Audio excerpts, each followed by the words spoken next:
நமஸ்தே. ஸ்ரீ குருபியோ நமக. மத்தியோலிய சரணம். ஜெய் நந்தலாலா. என் பேர் சசிகலா. நான் பாலசுப்ரமணியம் ராதா எல்லாருக்கும் தெரிஞ்சிருக்கும், ரொம்ப சீனியர் மெம்பர் நந்தலாலாவில். அவளுடைய பொண்ணு, பெரிய பொண்ணு. எனக்கு வந்து அக்காவை எப்படி தெரியும்னா, எனக்கு வந்து எங்கள் ஆத்துல 4 ஜென்ரேஷன்ஸாக அக்காவை தெரியும்.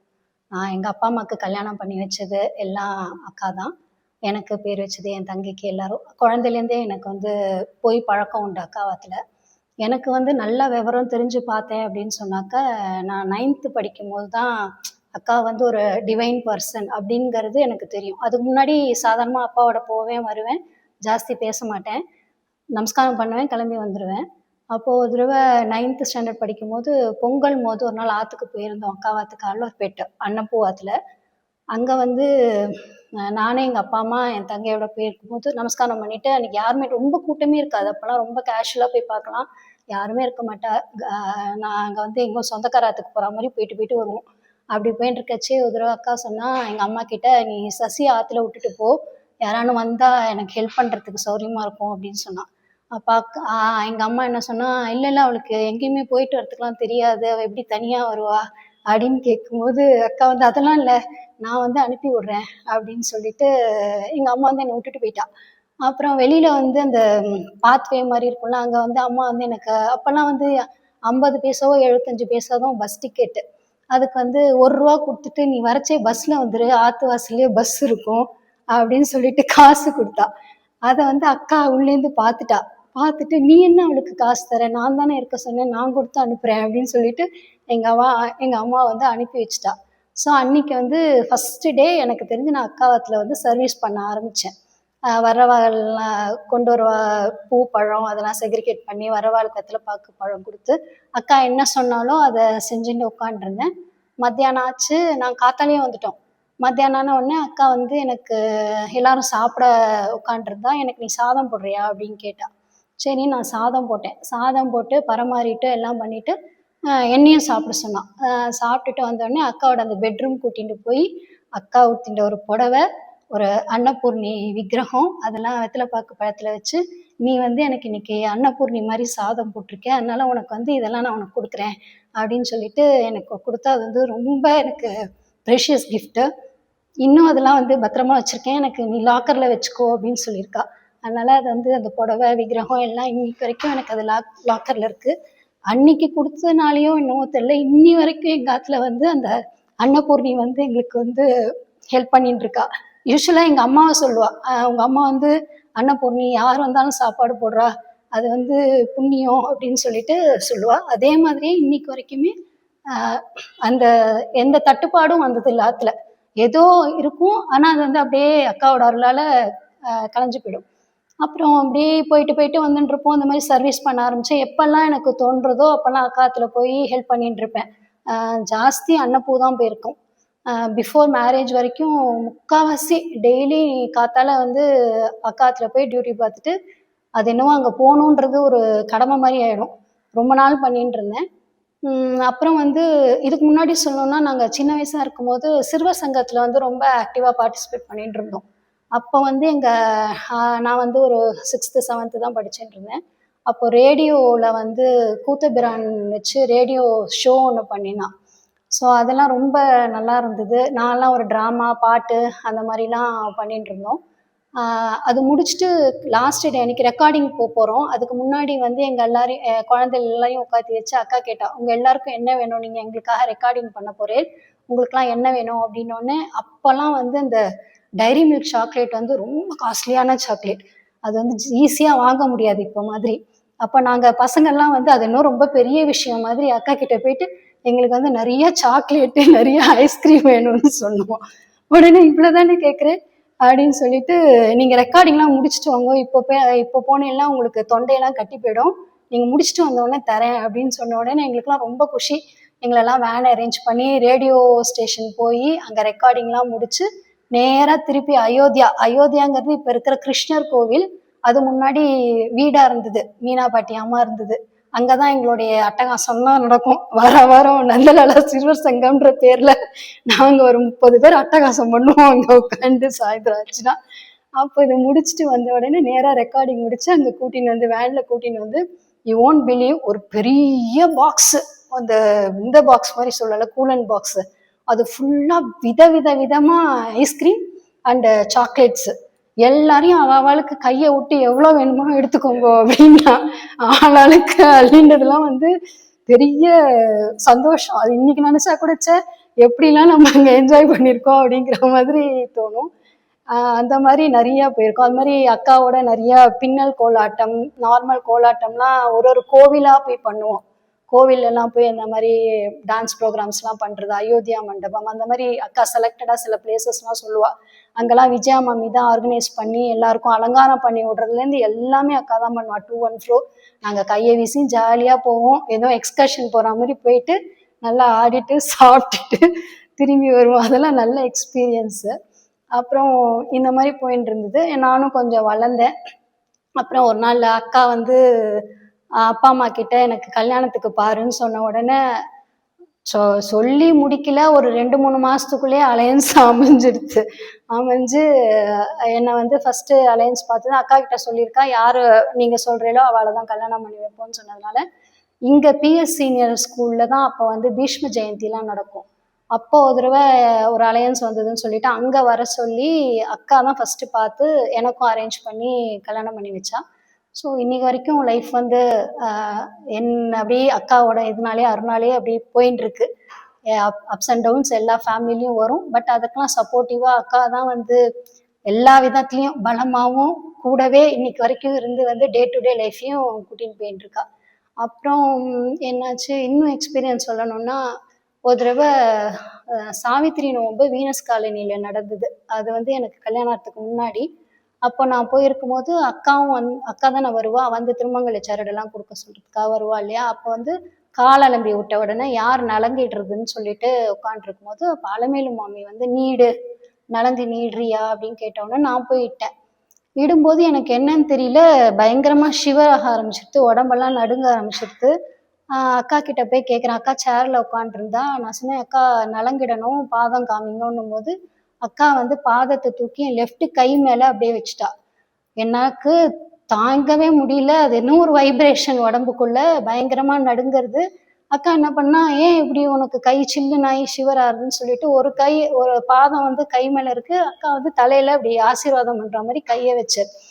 அப்புறம் தான் என்னால இட முடிஞ்சது. எப்படியோ சம்ஹவ் நான் இட்டுட்டேன். அதை வந்து என்ன பண்ணா, ஒரு மாமி ஐ திங்க் மாலதி பாலகிருஷ்ணன் நினைக்கிறேன், அவன் வந்து போட்டோ எடுக்கலாம்னு சொல்லிட்டு எடுக்கிறதுக்கு ட்ரை பண்ணான் அந்த போஸை. அப்ப அக்கா வந்து அது அவ்வளவுதான் அப்படின்னு சொன்னான். நான் கூட என்ன நினைச்சேன் மனசுல, சரி நமக்கு வந்து ஒரு நல்ல ஒரு போட்டோ கிடைக்க போறது அப்படின்னு நினைச்சிட்டு இருந்தேன்.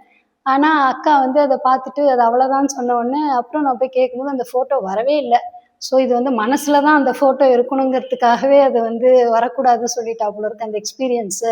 அது வந்து ஒரு நல்ல வைப்ரேஷன் எனக்கு. அதாவது முழுமையா அக்கா வந்து தன்னை வந்து ஒரு தேவி அப்படிங்கிறத வந்து காமிச்சா மாதிரி இருந்தது அந்த சமயத்துல. அதுக்கப்புறம் எனக்கு கல்யாணம் ஆச்சு. அப்புறம் உடனே நான் கன்சீவ் ஆயிட்டேன்.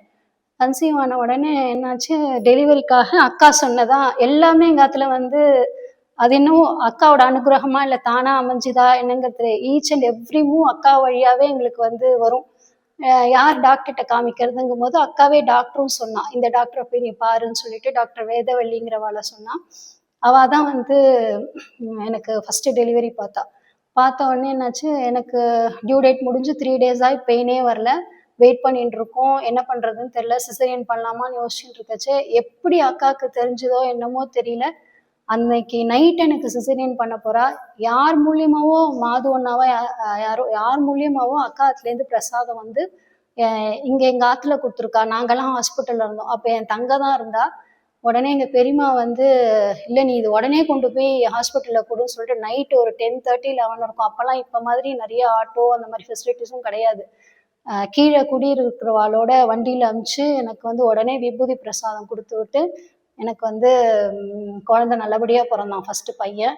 அதுக்கு முன்னாடியே அக்கா வந்து இந்த மாதிரி கன்சீவ் ஆயிருக்கேன்னு சொல்லும் போதே டாக்டர்கிட்ட போறதுக்கு முன்னாடியே அக்கா வந்து ஜெண்டர் ரிவீல் பண்ணிட்டா எனக்கு, நீ பையன்தான் பிறப்பான் உனக்கு கிருஷ்ணர் மாதிரி அப்படின்னு சொல்லிட்டு டாக்டர் கன்ஃபார்ம் பண்றதுக்கு முன்னாடி அக்காவே கன்ஃபார்ம் பண்ணி சொன்னோடனே அதே மாதிரியே பையன்தான் பிறந்தான். ரொம்ப சந்தோஷமா இருந்தது. இன்னைக்கு அவனுக்கு வந்து கல்யாணத்துக்கே பார்த்துட்டு இருக்கோம். அவ்வளோ வருஷம் ஆயிடுத்து. இத்தனை வருஷமாவும் அக்கா தான் வந்து ஃபுல்லா அவனை வளர்த்து விட்டு எல்லாம் பண்ணது எல்லாமே ஈச் அண்ட் எவ்ரி மூவ் அக்கா கிட்ட தான் ஆச்சு. அதே மாதிரி எல்லாத்துக்குமே என் பொண்ணு பிறந்ததுக்கும் சரி எல்லாத்துக்குமே அக்காவோட பிளெஸ்ஸிங்ஸ் தான். ஒரு தடவை வந்து எனக்கு அக்கா வந்து ஃபுல் ராமநவமி இதை வந்து அது ஏதோ ஒரு இதில் எனக்கே வந்துடுது நந்தலாலால. அது வந்து ஃபுல்லா பண்ணி 3 நாள் உற்சவம் மாதிரி அது பண்ணினோம். ராமநவமி உற்சவம். அது வந்து ஒரு பெரிய எக்ஸ்பீரியன்ஸா இருந்தது. சின்ன சின்ன ஒரு சின்ன ஆரம்பிச்சதுலேருந்து பெருசா முடியறது வந்து ஒரு கிராண்டா போச்சு அது. இன்விடேஷன் அடிக்கிறதுலேருந்து அரேஞ்ச்மெண்ட்ஸு அது எப்படி நான் பண்ணினேன்றது எனக்கு இன்னைக்கு வரைக்கும் தெரியல. ஒன்னொன்னும் நான் போய் நிற்பேன், கரெக்டாக அதுக்கான ஆள் கிடைப்பா அமைவா அந்த மாதிரி அமைஞ்சது. அப்போ அக்காவோட அம்மாவால் நிறைய மூமெண்ட் ரொம்ப கம்மியாக இருந்தது. அப்போ அக்கா வந்து சொன்னா, ரொம்ப நாள் நம்ம வந்து ராமநவமி அவ்வளோ இதுவாக பண்ணுறோம், பெருசாக பண்ணுறோம், நீ வரலைன்னா எப்படி, நீ வந்து பாரு அப்படின்னு சொன்னா. அக்காவோட அம்மா சொன்னா, இல்லை எனக்கு நடக்க முடியல, எப்படி வர்றது அப்படின்னா. இல்லை நான் உன்னை தூக்கின்னு போயாவது காமிக்க சொல்கிறேன் அப்படின்னு சொல்லிட்டு அக்கா வந்து பாட்டியை ஒரு சேர்ல உட்காத்தி வச்சு தூக்கின்னு வந்து அன்னைக்கு ராமநவமி உற்சவத்தை ரொம்ப நல்லா காமிச்சா. அது ஒரு ரொம்ப பெரிய எக்ஸ்பீரியன்ஸா இருந்தது. அப்போ அது முடிஞ்ச உடனே மீட்டிங்ல வந்து அக்கா வந்து என்ன ரொம்ப இது எல்லார்ட்டையும் சொன்னான்னு நான் கேள்விப்பட்டேன். நான் அந்த மீட்டிங் போல. இந்த மாதிரி அவ வந்து யார்கிட்ட என்ன திறமை இருக்குன்றது நமக்கு தெரியாது. அது தானா திடீர்னு வெளில வருது. நான் வந்து இவள குழந்தையிலேருந்து பார்த்துட்டு இருக்கேன். ஆனா அவளால இவ்வளோ பண்ண முடியுங்கிறது எனக்கு இன்னைக்கு தான் தெரிஞ்சுட்டேன். இது வந்து ஃபர்ஸ்ட்லேருந்து லாஸ்ட் வரைக்கும் அவளே வந்து எல்லாத்துக்கும் அலைஞ்சு மொத்தமா பண்ணது வந்து எனக்கு ரொம்ப சந்தோஷமா இருந்தது. அவளுக்கும் இந்த மாதிரி ஒரு இது இருக்குங்கிறது நீங்களும் தெரிஞ்சுக்கணுங்கிறதுக்கு தான் நான் அவளை பண்ண வச்சேன் அப்படின்னு சொல்லிட்டு அந்த மீட்டிங்ல சொன்னான்னு எல்லாரும் வந்து சொன்னா.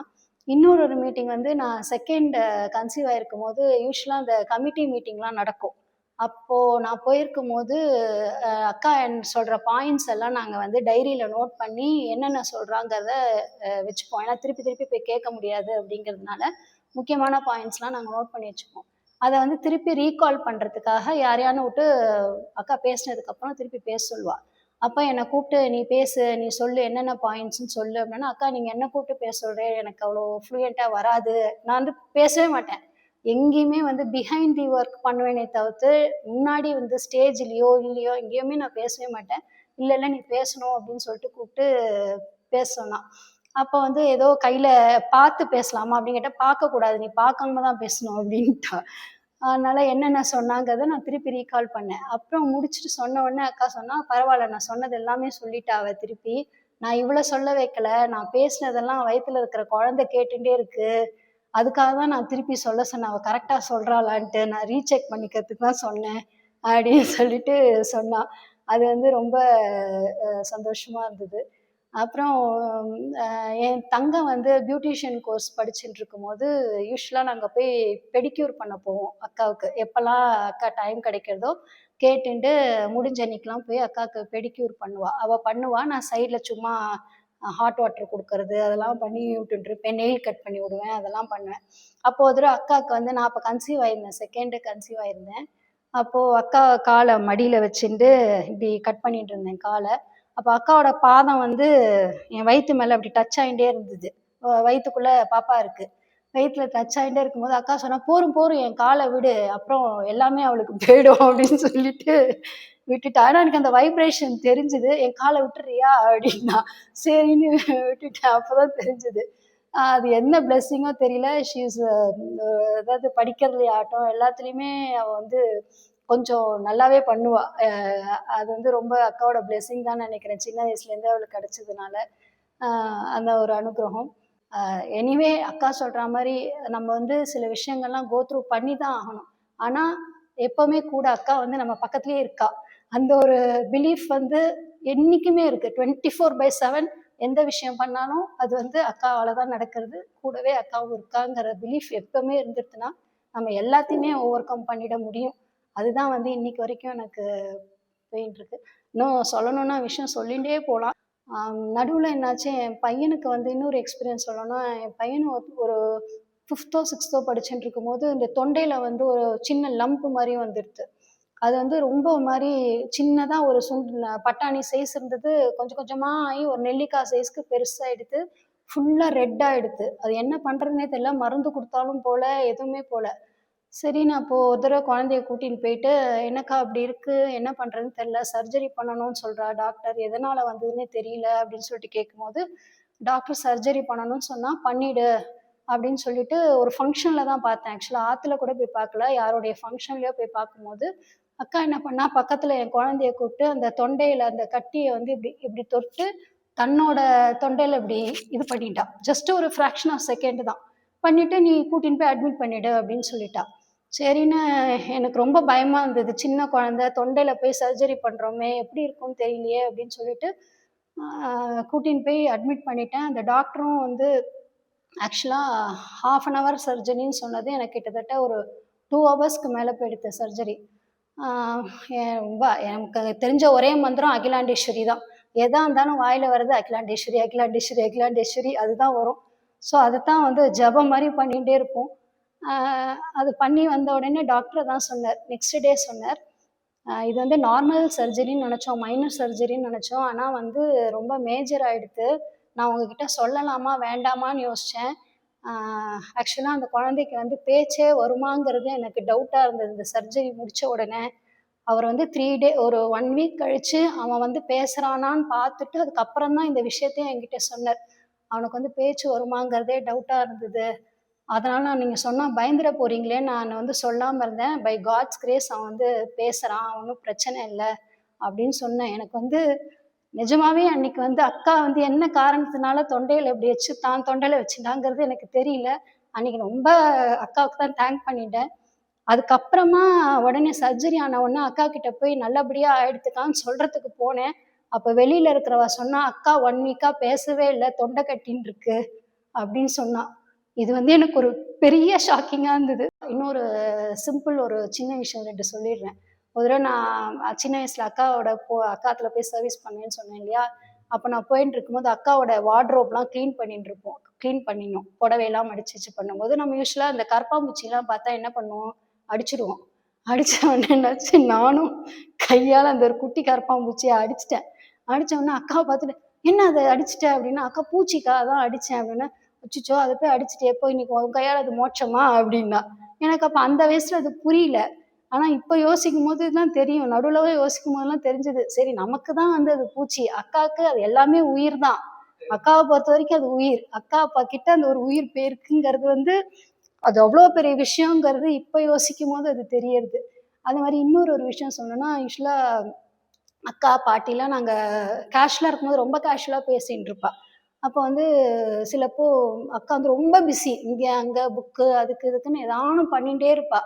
ஆ டைம் வந்து ஸ்கிப் ஆயிடும். சாப்பிடுற டைமு எல்லாமே அக்காவுக்கு வந்து ஸ்கிப் ஆயிடும். அக்காவுக்கும் ஹெல்த் வைஸ் கொஞ்சம் இஷ்யூஸ் இருந்ததுனால, பாட்டி வந்து திட்டின்டே இருப்பா. "என்ன இப்படி நேரத்துக்கு சாப்பிட மாட்டேங்கிற? இந்த மாரி அங்கேயும் இங்கேயும் ஓடின்டே இருக்க. உன்னோட ஹெல்த்த பார்த்துக்க மாட்டேங்கிறன்னு" திட்டின்டே இருப்பா. எனக்கு வந்து அக்கா வந்து ஆனா பதிலே சொல்ல மாட்டா. பாட்டி பக்கத்துல உட்காந்துட்டு இருந்தா, ஃபேஸ் இப்படி மறைச்சுன்னு இப்படி திரும்பின்னு உட்காந்துட்டே இருப்பா. எனக்கு ரொம்ப கஷ்டமா இருக்கும். ஏன் இப்படி அக்கா வந்து நம்ம வந்து அவ்ளோ பெரிய தெய்வம், தெய்வத்த உட்காந்து பேசின்ட்டு இப்படி பண்ணின்னு இருக்கோம். பாட்டி வந்து இப்படி திட்டுறாளே! ஏன் இப்படி திட்டுறா? அப்படின்னு ரொம்ப யோசிச்சுட்டே இருப்பேன். ரொம்ப நாள் அது நடந்துன்னே இருந்தது. ஒரு நாளைக்கு அக்கா கிட்ட போய் கேட்டேன். "அக்கா என்னக்கா பாட்டி வந்து இப்படி உங்கள திட்டின்டே இருக்கா?" அப்படின்னோனே, "உங்களுக்கெல்லாம் தான் நான் தெய்வம். அவளுக்கு நான் பொண்ணு தானே! எனக்கு அம்மா இல்ல அவ. அதனால அவ திட்டின்னு தான் இருப்பா என்ன. அம்மா சொன்னா கேட்டுக்கணும்" அப்படின்னு திருப்பி பேச மாட்டா. அக்கா வந்து எது சொன்னாலும் பாட்டிய வந்து திருப்பி சொல்லவே மாட்டா. கோச்சுக்கவும் மாட்டா. அம்மா சொன்னா கேட்டுக்கணும். அதனால யாரும் வந்து சத்தம் போடக்கூடாது அப்படி. அதெல்லாம் வந்து ஒரு லெசன், ஒரு எக்ஸ்பீரியன்ஸும் கூட அது. அதெல்லாம் போச்சு. அந்த மாரி சின்ன சின்ன டிட்பிட்ஸ் நெறையா நடக்கும். நெறைய எக்ஸ்பீரியன்ஸஸ் இருக்கு. இதுவரைக்கும் சொன்னது எனக்கு ரொம்ப சந்தோஷம். ஸோ இது ஒரு பிலீஃப் தான். அக்கா சொல்றது ஒண்ணே ஒண்ணு. நீங்க 1000 பேர் வரலாம், என்ன வேணா பார்க்கலாம். நீங்க என்ன எப்படி பார்க்கிறீங்களோ, நான் வந்து உங்களுக்கு அப்படி தெரிவேன். என் மேல உண்மையான ஒரு பிலீஃபு நம்பி வரவால நான் என்னைக்குமே கைவிட மாட்டேன். நீங்க வேணா வந்து என் மேல கோச்சிட்டு போலாம், எல்லாம் போலாம். ஆனா, எனக்கு எல்லாருமே ஈக்குவல் தான், குழந்தைகள் தான். அதனால அது என்னைக்குமே வந்து தேவை வந்து அக்கா மேல இருக்கிற ஒரு முழுமையான சரணாகதி இருந்தா, நிச்சயம் அக்கா வந்து நம்மள கைவிடவே மாட்டா. அவ்வளோதான். Thank you. மதியொளி சரணம். அப்புறம் கிருஷ்ணர் கோயில் கட்டும்போது எங்க எல்லாருக்கும் ஒரு டார்கெட் குடுத்தா அக்கா. என்னன்னா உங்களால் முடிஞ்ச அளவுக்கு என்ன பண்ண முடியுமோ நீங்கள் வந்து கலெக்ட் பண்ணி கொடுக்கணும். அதுக்கு வந்து என்னன்னா போஸ்ட் கார்டு மாதிரி அதில் வந்து செங்கல், ஒரு செங்கல் ரூ. 1. அந்த மாதிரி யார் வந்து நிறைய கலெக்ட் பண்ணி கொடுக்குறா அப்படிங்கிறதுக்கு ஒரு காம்படிஷன். நிறைய கார்ட்ஸ் யார் வாங்கி வைக்கிறா சிறுவர் சங்கத்தில். அது வந்து ரொம்ப ஜாலியாக அது பண்ணினோம். நாங்கள் சின்ன வயசுலேருந்து அது கட்ட ஆரம்பித்து ஓரளவுக்கு பெருசாகும் போது அந்த கோவில் முடிஞ்சுது. அப்போ முடிகிற ஸ்டேஜில் அன்னைக்கு வந்து அடிக்கல் பண்ணோம். அடிக்கல் நாட்டு விழான்னு சொல்லுவோம் இல்லையா, கல் உனி எந்திரம் பதிச்சு பண்ணும்போது நாங்கள் எல்லாரும் உட்காந்து சஹஸ்ரநாமம் படித்தோம். அங்கே கீழே பேஸ்மெண்ட்டில் பூமி பூஜை பண்ணி அங்கே வந்து இது பண்ணினோம். சஹஸ்ரநாமம், விஷ்ணு சஹஸ்ரநாமம் படிச்சுட்டு அன்னைக்கு நிறைய பேர் வந்திருந்தா. அப்போ அக்கா வந்து ஒரு பெரிய முத்து மாலை போட்டுட்டு இருந்தா, சரஞ்சரமா முத்து மாலை போட்டுன்னு வரும்போது யூனிக்காக இருந்தது. அக்கா யூஸ்வலாக ரொம்ப ரேராக முத்து மாலை போட்டுன்னு வருவா. அப்போ வந்து விஜயா மாமிகிட்ட சொல்லி எல்லாரும் முடிச்ச உடனே நாங்கள் லைனாக ஆசீர்வாதம் வாங்க போகும்போது அந்த மாமிக்கிட்ட அந்த மாலையை கட் பண்ண சொல்லி முதல் முத்து எடுத்து அக்கா வாயில் போட்டு சாப்பிட்டுட்டா. நாங்கள் பார்த்துட்டே இருக்கோம். முத்தை வந்து சாப்பிட்ட உடனே எங்களுக்கு சாப்பிட்டுட்டு எங்கள் எல்லாருக்கும் ஒரு ஒரு கையில் முத்து கொடுத்தா, ஒரு ஒரு முத்து கையில் கொடுத்தா. கொடுத்த உடனே கொடுத்துட்டு சொன்னா, இதை வந்து நீங்க பத்திரமா வச்சுக்கணும், நான் சாப்பிடுவேன், நீங்க சாப்பிடக்கூடாது, நீங்க பத்திரமா வச்சுக்கோங்க ஆத்துல அப்படின்னு சொன்னா. அது வந்து ரொம்ப பத்திரமா இன்னைக்கும் என்கிட்ட இருக்கு லாக்கர்ல. அது ஒரு எக்ஸ்பீரியன்ஸ் சொல்லணும். தேங்க்யூ. மதியொலி சரணம். நான் வந்து பாலசுப்ரமணியனோட செகண்ட் டாட்டர். என் பேர் வந்து ஜெயலக்ஷ்மி அலைஸ் விஜயலக்ஷ்மி, எப்படி வேணா சொல்லலாம். அது ரெண்டுமே அக்கா வச்ச பேர் தான். எனக்கு வந்து ரொம்ப எக்ஸ்பீரியன்ஸுன்றது அக்காவோட ஆற்றுக்கு போய் தான் நிறைய எக்ஸ்பீரியன்ஸ் இருக்குது. பிகாஸ் நான் போய் அக்கா இருந்தப்போ சர்வீஸ் பண்ணுற அளவுக்கு எனக்கு அவ்வளோ தூரம் இல்லை. பட் அப்போ நான் ஸ்கூலிங் படிச்சுட்டு இருந்தேன். நிறையா வந்து சிறுவர் சங்கம் ஆக்டிவிட்டீஸில் நிறையா பார்ட்டிசிபேட் பண்ணியிருக்கேன். ஃபஸ்ட்டு எனக்கு தெரிஞ்சு அக்காவோட சிறுவர் சங்கத்தில் பார்ட்டிசிபேட் பண்ணும் போது நான் ஒரு டான்ஸ் ப்ரோக்ராம்காக அக்கா வந்து என்னை செலக்ட் பண்ணா. அது அரௌண்ட் ஒரு 6th or 7th கிளாஸில் இருக்கிறப்போ. அப்போ I use to come by cycle. ஸ்கூலுக்கு போகும்போது சைக்கிளில் தான் போயிட்டு வருவேன். ஆஃப்டர் ஸ்கூலுக்கு அப்புறமா விஜயா மாமி ஆத்துலேயோ மீனா பாட்டி ஆத்துலேயோ அந்த ப்ரோக்ராம்க்கு டான்ஸ் ப்ராக்டிஸ் பண்ணுவோம். வெளியிலேருந்து ஒருத்தர் வந்து எங்களுக்கு சொல்லி கொடுத்துருந்தா. ஸோ அப்படி இருக்கிறப்போ அது 1.5 months அந்த ப்ராக்டிஸ் இருந்தது. எல்லா குழந்தைகளும் அங்கே அசம்பிள் ஆகி பண்ணுவோம் ஆஃப்டர் ஸ்கூலிங். ஸோ ஒரு தடவை நான் அப்படி வரப்போது நான் சைக்கிளில் வண்டியில் வந்துட்டு இருக்கும்போது என்னுடைய கை ஃப்ராக்சர் ஆகிடுது கீழே விழுந்து. பட் டெஸ்பைட் ஆஃப் இட் நான் போயிட்டு பார்ட்டிசிபேட் பண்ணிட்டு இருந்தேன். ஸோ அங்கே இருக்கிற இன்சார்ஜ் அந்த ஃபங்க்ஷனுக்கு, ஆனுவல் டே ஃபங்க்ஷனுக்கு இன்சார்ஜஸ்லாம் அவள் வந்து பேசிட்டு இருந்தா, இந்த மாதிரி இந்த குழந்தைக்கு வந்து கை உடஞ்சிடுது. ஸோ அவளுக்கு ஆனுவல் டே வர வரைக்கும் அவளால் வந்து கிளியர், அதாவது அந்த இது சரியாகுமான்னு தெரியல. ஸோ நம்ம ஆல்டர்னேட்டிவாக ஏதாவது ஒரு குழந்தைய வந்து அவளுக்கு பதிலாக பார்க்கணும் அப்படின்னு பேசிட்டு இருந்தா. எனக்கு ரொம்ப கஷ்டமாக இருந்தது. நம்ம வந்து இவ்வளோ எஃபர்ட் போட்டு நம்ம அந்த டான்ஸ் ப்ரோக்ராம் பார்ட்டிசிபேட் பண்ணணும்னு நினச்சோம். பட் அன்ஃபார்ச்சுனேட்லி என்னால் பண்ண முடியுமான்னு தெரியலையேன்னு ரொம்ப கஷ்டமாக இருந்தது. But I was praying. அப்போது அக்கா ஒரு வாட்டி விஜயா மாமி ஆற்றுல நாங்கள் ப்ராக்டிஸ் பண்ணுறப்போ ஆற்றுக்கு வந்திருந்தா. எல்லாரும் அந்த மாதிரி சொன்னா, அந்த குழந்தைக்கு வந்து கை ஃப்ராக்சர் ஆயிருக்கு, ஸோ அவளை மட்டும் ரீப்ளேஸ் பண்ணிடலாமான்னு கேட்டப்போ அக்கா என்னை கூப்பிட்டு சொன்னா, எப்படி கையெல்லாம் ஃப்ராக்சர் ஆயிருக்கு, நீ எப்படி ஆடுவ அப்படின்னு சொன்னா. இப்போ நான் சொன்னேன், அக்கா சரியா போயிடும்னு சொல்லியிருக்கா டாக்டர், ஸோ அதுக்குள்ளேயும் சரியாயிடும்னு நினைக்கிறேன் அப்படின்னா. அப்புறம் அக்கா வந்து என் கையை எப்படி தடவி கொடுத்தா. அதுக்கப்புறம் என்ன மேஜிக் நடந்ததுன்னு தெரியாது. வித்தின் 2 weeks என்னுடைய கை சரியா போயிடுது. I was happily participating in that programme. எனக்கு ரொம்ப சந்தோஷமா இருந்தது. Everybody appreciated on that programme. எனக்கு அது வந்து அக்காவோட கிஃப்டா நான் நினைக்கிறேன். எனக்கு நினைவு தெரிஞ்சு அதுதான் ஃபர்ஸ்ட் மிராக்கிள். அது அக்கா கிட்டேருந்து கிடைச்ச இந்த ஒரு விஷயம் தான். அதுக்கப்புறம் வந்து சிறுவர் சங்கத்துல வந்து நிறைய பார்ட்டிசிபேட் பண்ணியிருக்கோம் நானும் அக்காவும். நான் ஸ்டாப் பண்ணுமா? ஓகே. சிறுவர் சங்கத்தில் வந்து நானும் எங்கள் அக்காவும் வந்து நிறைய பார்ட்டிசிபேட் பண்ணியிருக்கோம். லைக் கூத்தபிரானோடைய ஆல் இண்டியா ரேடியோவில் வந்து பாட்டு, ட்ராமா அதெல்லாம் ப்ராக்டிஸ் பண்ணியிருக்கோம். ஸோ அப்போ இருக்கிறப்போ அக்கா வந்து எப்போ ஊருக்கு போயிட்டு வந்தாலுமே ஒரு ஃபுல் பேக் ஆஃப் கிஃப்ட்ஸ் வாங்கின்னு வருவா எல்லா குழந்தைகளுக்கும். அது வந்து எப்படி இருக்குன்னா, எல்லாருதுமே வந்து ரொம்ப ஸ்டாண்டர்டாக இருக்காது. என்ன கிஃப்ட் வரும்னு எங்களுக்கே தெரியாது. But it will be very unique for all the kids. We were very excited. நிறைய சாக்லேட்ஸ், நிறைய கிஃப்ட்ஸ் எங்களுக்கு எப்போவுமே அக்கா மூலயமா கிடைச்சது. அது வந்து எங்களுக்கு ஒரு பெரிய மெமரபிள் ஈவெண்ட்டாக இருக்கும். எப்போ அக்கா ஊர்லேருந்து வந்தாலுமே எங்களுக்கு அது வந்து ஒரு பெரிய எக்ஸைட்மெண்ட். அக்கா நமக்காக ஏதாவது வாங்கின்னு வருவா அப்படிங்கிறது எங்களுக்கு ரொம்ப சந்தோஷமா இருக்கும். நெக்ஸ்ட் யோசிக்கணும், நெக்ஸ்ட் எக்ஸ்பீரியன்ஸ் சொல்லணும் அப்படின்னு பார்த்தேன்னா, நானும் அக்காவும் வந்து விஜயா மாமி ஆத்துக்கு நிறைய யூஸ்வலா பாட்டு போய் அங்க வந்து நிறைய ஹெல்ப் பண்ணியிருக்கோம். ஸோ இந்த ஆனுவல் டே ப்ரோக்ராம், ஏதாவது நந்தலாலால ப்ரோக்ராம் நடக்கும்போது கிஃப்ட்ஸ் எல்லாம் பார்சல் பண்றதுக்கெல்லாம் கூப்பிடுவா. நான் வந்து ரொம்ப பண்ண மாட்டேன், ஜஸ்ட் ஒரு டேப் ஓட்டுறதுக்கு அதுக்கெல்லாம் தான் நான் போயிருக்கேன். பிகாஸ் எனக்கு ரொம்ப அப்போ தெரியாது. அப்போ வந்து ஒன் டே ஃபுல்லா நாங்க அங்க உட்காந்துருப்போம், அக்காவோட என்ஜாய் பண்ணியிருக்கோம், பேசியிருக்கோம். ரொம்ப நல்ல ஒரு எக்ஸ்பீரியன்ஸா இருக்கும். அதாவது ஆத்துல ஒரு மனுஷா எப்படி பேசுவோமோ அந்த மாதிரி ரொம்ப ஜாலியா இருக்கும் அக்காவோட பேசும்போது. ஒவ்வொரு மெமரிஸுமே வந்து ப்ரோக்ராம்ஸுமே வந்து ஒரு மெமரபிள் ஈவெண்ட்டாக இருக்கும் அக்காவோட இருக்கும்போது. அப்போது நாங்கள் சிறுவர் சங்கத்தில் இருக்கும்போது செங்கலுக்கு கலெக்ட் பண்ண மணிஸ் எல்லாமே அக்கா கிட்ட கொண்டு போய் கொடுப்போம். அப்புறம் அந்த கிருஷ்ணருடைய பிரதிஷ்ட நாள் அன்னைக்கு என்னாச்சு, அக்கா வந்து குழந்தையில எல்லாம் ஃபர்ஸ்ட் உள்ள என்டர் பண்ணணும் அப்படின்னு சொன்னா. அக்கா அந்த கிருஷ்ணரோட கர்ப்ப கிரகத்துக்குள்ள குழந்தையில எல்லாம் உள்ள போகணும் அப்படின்னு சொன்னா. அப்போ விஜயா மாமி எங்களுக்கு என்ன இன்ஸ்ட்ரக்ஷன் கொடுத்தானா, நீங்க வந்து மேல பார்த்துட்டு நடக்கணும் அப்படிங்கிற இன்ஸ்ட்ரக்ஷன் மட்டும்தான் எனக்கு விஜயா மாமி காதுல சொன்னது எங்க எல்லாருக்குமே. ஸோ நாங்க என்ன பண்ணினோம், மேல பார்த்துட்டு நாங்க கிருஷ்ணரோட கிரகத்துக்குள்ள நடந்து வந்தோம். அப்படியே பிரதட்சணை பண்ணிட்டு வர சொன்னா. அப்ப பிரதட்சணை பண்ணிட்டு வரும்போது அங்க வந்து எல்லா சொம்புல வந்து பால், தயிர், அரிசி, பருப்பு எல்லாமே வச்சிருந்தா, அது வந்து அன்பார்ச்சுனேட்லி எங்களுக்கு தெரியாமலே நாங்க தட்டினோம்.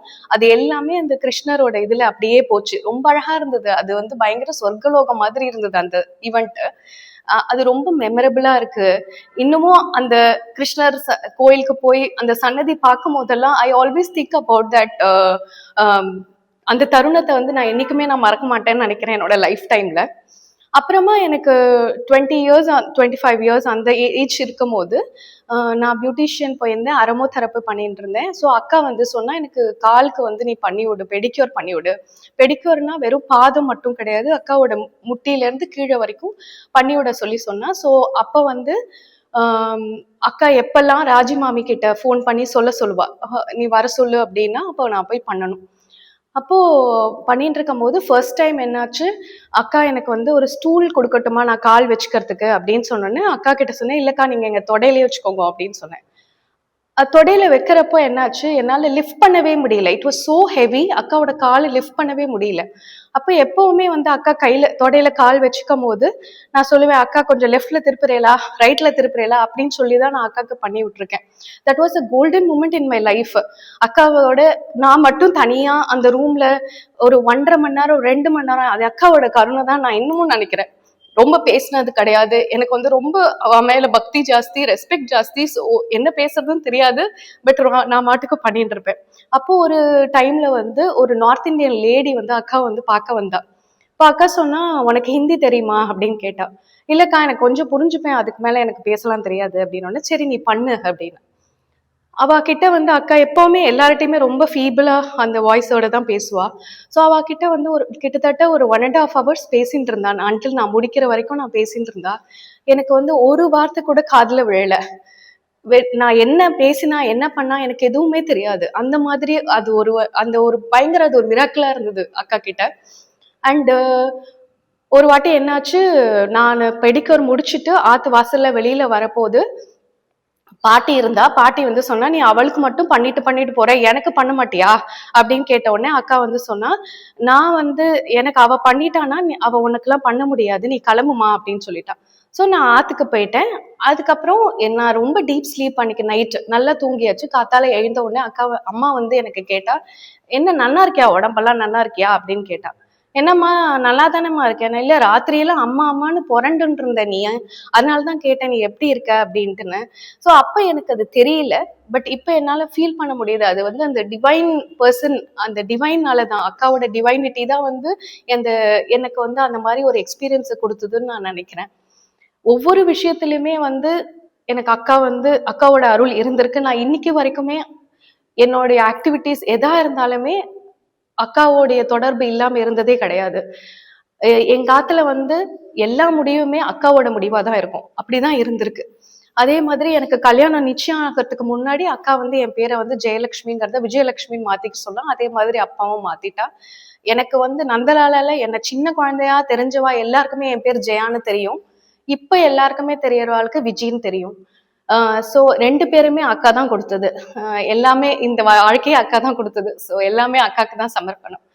அதே மாதிரி எனக்கு இப்போ ரீசெண்டா என்ன ஒரு மிராக்கள் அப்படின்னு சொல்லலாம்னா, ஒரு நாள் மீனா சுரேஷ் வந்து எனக்கு ஃபோன் பண்ணி, நீ அக்காவோடைய புக்குக்கு கவர் பிக்சர் வரைய முடியுமா அப்படின்னு கேட்டா. நான் யூஸ்வலா கோலம் போடுவேன். பட் பிக்சர்லாம் வரைகிற அளவுக்கு எனக்கு அவ்வளவு தூரம் தெரியுமான்றது தெரியல. ஸோ அவ என்ன சொன்னான்னா, ரொம்ப கிரிட்டிக்கல் டைமு, 2 நாள் தான் இருக்கு. பட் நீ தான் பண்ணணும் அப்படின்னா. சரி, ஃபர்ஸ்ட் ஒரு பிக்சர் அமிச்சேன். அது அவளுக்கு பிடிச்சதா இல்லையான்னு தெரியல. அடுத்தது வந்து நீ இன்னொன்னு பண்ணி ட்ரை பண்ண அப்படின்னா. ஸோ ஆஃபீஸ் போயிட்டு வந்து அரௌண்ட் நைட் ஒரு 11:15 அந்த டைம்ல வந்து நான் அக்காவுக்கு ப்ரே பண்ணிட்டேன். இது வந்து ரொம்ப கிரிட்டிக்கலான சுச்சுவேஷனா இருக்கு. அவளோட டைமையும் நான் வேஸ்ட் பண்ணக்கூடாது. நான் அவளுக்கு என்ன நினைக்கிறாளோ அதை நான் பண்ணி தரணும் அப்படின்னு சொல்லிட்டு அக்கா கிட்ட வேண்டினப்போ எனக்குள்ள ஒரு குரல், புக்கில் எப்படி இருக்கணுமோ அந்த மாதிரி வர அப்படின்னு சொல்லிட்டு என்னோட கையை பிடிச்சு, நான் பென்சில் மட்டும்தான் பிடிச்சிருந்தேன், என்னோட கை அப்படியே மூவ் ஆச்சு. அதுதான் இன்னைக்கு வந்து அந்த புக் கவரா வந்திருக்கு. இது எல்லாமே வந்து அக்கானாலதான் இது நடந்தது. நான் எதுவுமே பண்ணல. அது அக்காவோட அருள் தான். ஸோ இந்த வாய்ப்பு எனக்கு தந்ததுக்கு ரொம்ப சந்தோஷம். நன்றி மீனா சுரேஷ்க்கு நன்றி, நந்தலாலாக்கு நன்றி. ஜெய நந்தலாலா. சர்வம் கிருஷ்ணார்ப்பணம். அம்மா வந்து எப்பவுமே சின்ன வயசுல எல்லாம் இருக்கிறப்போ அம்மா எப்பவுமே ஏதாவது குக் பண்ணா அக்காக்கு கொண்டு போய் கொடுக்க சொல்வா. ஸோ அந்த மாதிரி நிறைய ஐட்டம்ஸ் வந்து அக்காக்கு கொண்டு போய் கொடுத்துருக்கோம். அப்போ ஒரு வாட்டி அம்மா வந்து சூயமும் வெள்ளை அப்பமும் பண்ணி கொடுத்தா அக்காக்கு. ஸோ அக்கா வாசல்ல உட்காந்துருந்தா, ஆக்சுவலி அந்த காரிடோர்ல உட்காந்துருந்தா, நானும் அக்காவும் போயிருந்தோம். அப்போ அக்கா கிட்ட கொடுத்த உடனே அக்கா உடனே ஓப்பன் பண்ணி ஷீ ஹேட் ஒன். அதுக்கப்புறம் என்ன சொன்னான்னா, இந்த சூயனும் வெள்ளை அப்பம், ஆக்சுவலி எங்க அம்மா வந்து திருநெல்வேலி பக்கம் இருக்கிறா. ஸோ ப்ராப்பர் வெள்ளை அப்பம் பண்ணுவா அம்மா. ஸோ அக்கா என்ன சொன்னான்னா, இந்த வெள்ளையப்பமும் சூயமும் உங்க அம்மா ஜென்ரேஷனோட முடிஞ்சிடும். அதுக்கப்புறம் நீங்கெல்லாம் பார்க்க மாட்டேன். ஏன்னா அதெல்லாம் நிறைய எண்ணெய்லாம் இருக்கு இல்லையா? ஸோ அதெல்லாம் உங்களுக்குலாம் இப்போ இதுக்கப்புறம் ஜென்ரேஷனுக்கு தெரிய போறது இல்லை அப்படின்னா. அதே மாதிரி இப்ப நீங்க பார்த்தேன்னா அந்த சூயமோ வெள்ளையப்பமோ ரொம்ப பேர் தெரிஞ்சதா தெரியல எனக்கு. அக்கா சொன்னது வந்து இப்ப என்னால உணர முடியறது. கரெக்ட், அக்கா சொன்னது கரெக்ட் அப்படின்ற மாதிரி தோன்றுது. அதுக்கப்புறம் வந்து நான் கல்யாணம் ஆயிட்டு கல்கட்டாக்கு போயிட்டேன். அப்போ என் குழந்தைக்கு, பெரிய குழந்தைக்கு வந்து கொஞ்சம் உடம்பு முடியாம இருந்தது. So I was just praying, அக்கா அந்த குழந்தைக்கு நல்லபடியா ஆகணும் அப்படின்னு சொல்லிட்டு ஏதோ ஒரு இதுல வந்து அக்காவோட பாதம் வந்து எங்க ஆத்துக்கு வரணும் அப்படின்னு நான் ரொம்ப யோசிச்சேன். அப்ப வந்து ஆடி மாசம். Next week, immediately next week எங்க அப்பா கிட்ட இருந்து எனக்கு கால் வந்தது. அப்போ அப்பா வந்து சொன்னா, நான் உனக்கு ஒரு பெரிய சர்ப்ரைஸ் சொல்ல போறேன் அப்படின்னா. என்னப்பா அப்படின்ன உடனே, அன்னைக்கு தை வெள்ளிக்கிழமைக்கு அக்கா பார்க்கறதுக்கு போயிருந்தேன். அப்ப அக்கா வந்து பாதம் எடுத்துக்கோ உனக்கு தான் அப்படின்னு சொல்லி கொடுத்தா அப்படின்னு. ஸோ அக்காவுக்கு வந்து இங்க இருந்தாதான் கேட்குன்றது இல்லை. நம்ம எங்க இருந்தாலும் அக்கா நம்ம கூட தான் இருக்கா. நம்ம செய்யறது எல்லாம் பார்த்துன்னு தான் இருக்கா. ஸோ அக்காவுக்கு எல்லாமே தெரியும். நம்மள வழி நடத்துறா. எந்த நாளுமே வந்து நம்மளை கைவிடுறது இல்லை. இன்னைக்கு நாங்க ரெக்கார்ட் பண்றோம், எங்க அக்கா எங்க அப்பா எல்லாரும். இதே மாதிரி ரெக்கார்டிங் என் குழந்தை, என்னோட ஜெனரேஷன் எல்லாருமே வந்து பண்ணுவோம். அது வந்து கண்டிப்பா இது நடக்கும். ஜெயநந்தலாலா.